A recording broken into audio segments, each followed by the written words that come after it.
Okay, I was planning on starting this by being very charming or intellectual, but in the end I decided to just be myself. Myself is Peggy Marcy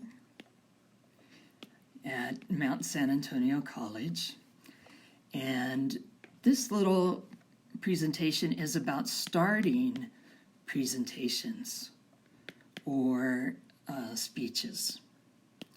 Sometimes starting a presentation happens before the presentation, before the introduction, okay?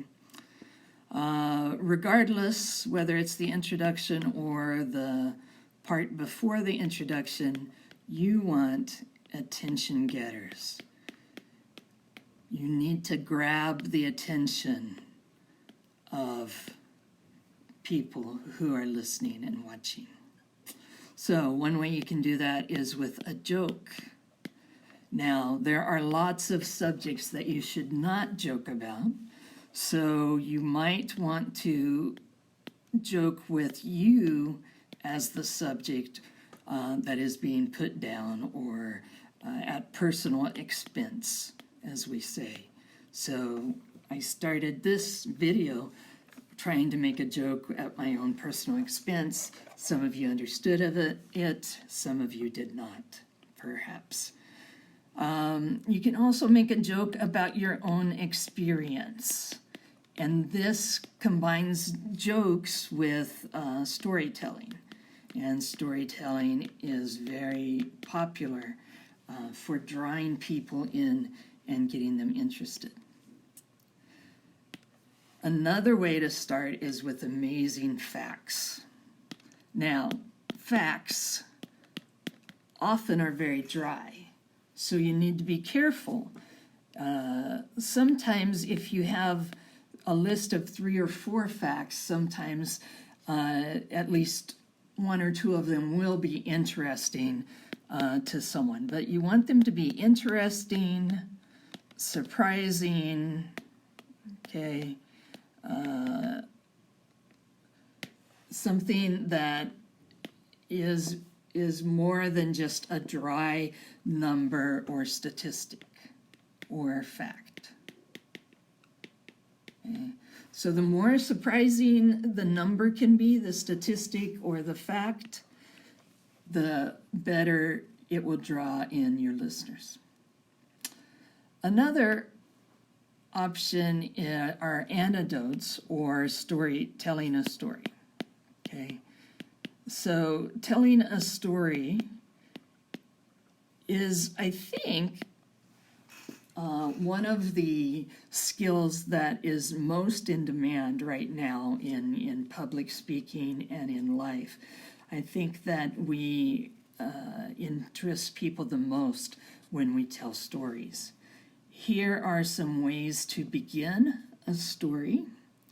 The story can actually it could be historical fact, or it could be fiction, something that's made up, whether it's future or historical.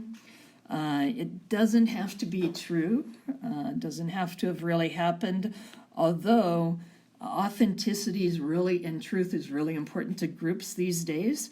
So if it is something from the past or something you made up that's not obvious it's made up, you want to consider telling your audience so that you can keep your authenticity real with them.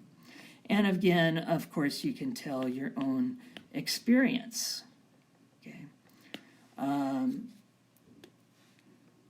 Another thing you can do is start off with questions, or one question.